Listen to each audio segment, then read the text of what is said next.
This is North Korea, the most closed-off country in the world. A country where Wi-Fi doesn't exist. Citizens are completely blocked from the internet. Punishments are brutal. People get no freedom. People live in poverty. And a very few people ever get to see what truly happens behind its borders. And as you know, on my channel, my goal is to get a viewer from every country on Earth, even North Korea. And somehow, I actually got one. Sure, I've had plenty of comments from people claiming they're from North Korea, usually as a joke. But this time it wasn't a joke. This one was real and confirmed by YouTube. So I came up with a plan. Strategy 1, searching for North Korean YouTubers.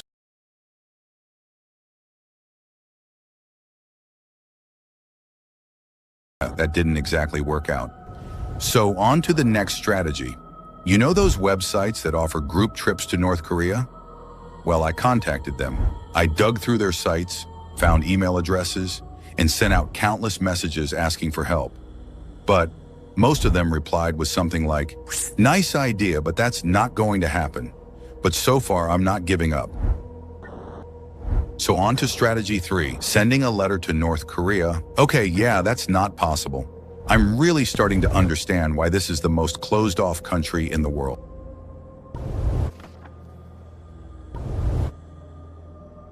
Strategy 4, traveling to North Korea myself and showing my videos to someone there.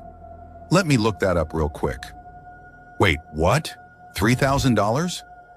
All right, on to the last and best strategy, the North Korean embassy. After digging through countless websites, travel pages, and contact lists, I eventually stumbled across something surprising, an actual email addresses of a North Korean embassy in South Korea. And for a moment I thought, this might actually work.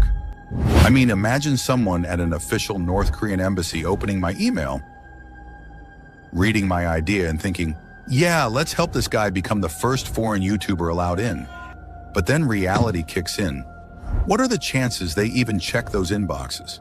And what are the chances they would actually respond to a random guy asking if he can make videos inside the most secretive country on Earth? But I wrote the email anyway and sent it. Now, time to wait. And actually, just 2 days later, I already got a response. Well, sort of. I got a notification saying that the email address didn't even work. Perfect. Exactly what I needed. I was this close to giving up when I suddenly thought, there can't be only one North Korean embassy out there, right? So I started searching again, deep diving through lists, old posts, half-translated pages. And a few hours later, I finally found another email address, this time from an embassy in Sweden. And after reading more about that embassy, I realized something important. Every email that goes there is actually opened, sorted, and categorized. Most messages just get archived and never looked at again, except for 2 types, potentially dangerous emails and interesting emails. And I'm definitely not going to send a dangerous email to North Korea. So my only option was to make it as interesting as possible in hope for the best. So I wrote a perfect email.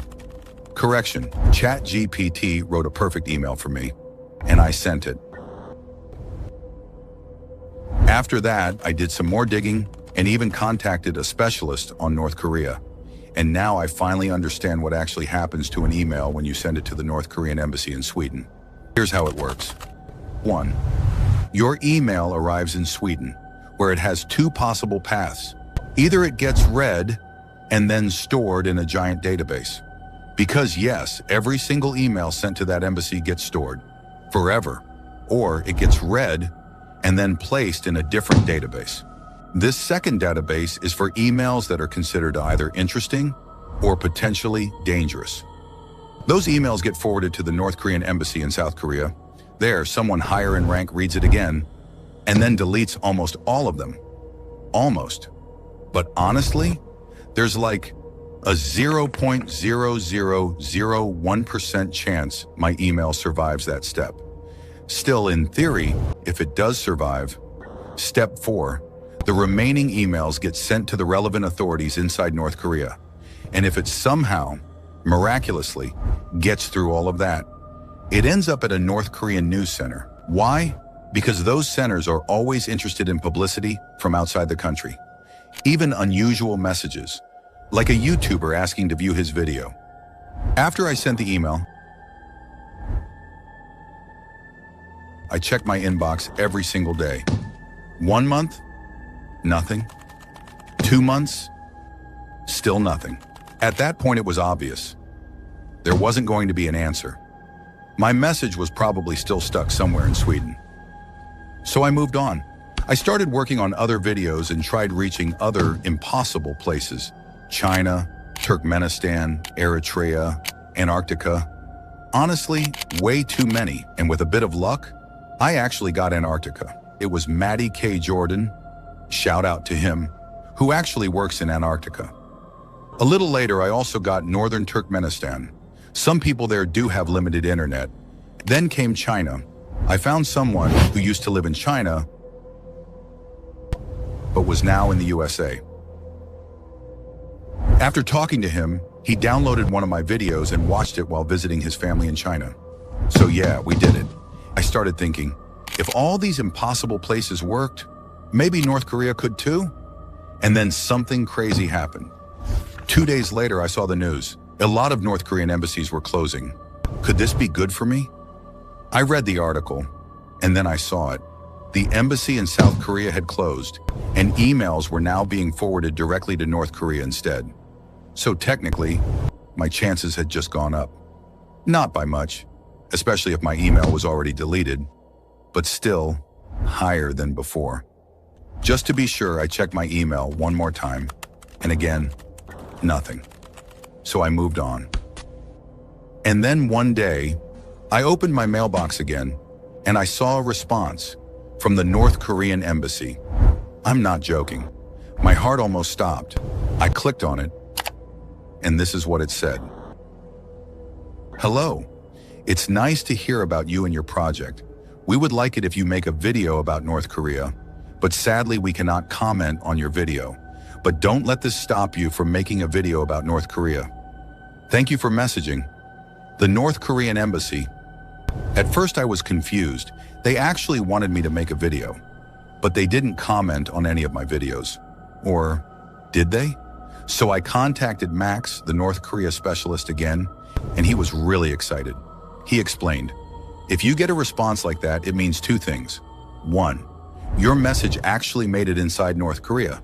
2, more importantly, they checked you. They never reply randomly. Since I had included a link to my YouTube channel, there was a good chance they watched some of my videos, just to see who I was. So I contacted YouTube support. I explained everything, and they told me something important. Yes, in YouTube Studio, you can see views by country. But what I didn't know is this. The country shown is not from the user's Wi-Fi and not from a VPN. It shows the viewer's real, actual location. So I opened YouTube Studio. I scrolled down, and I couldn't believe my eyes. For months, I tried everything. Emails, specialists, embassies, research. And every time it felt impossible. North Korea, the most closed-off country on Earth. Somehow, my video did. 5 views. It sounds like nothing. But those 5 views came from a country where almost no one can even go online. That's more than I ever expected. Thank you for watching. We now have 125 countries already. Is your country the next? Subscribe and comment below.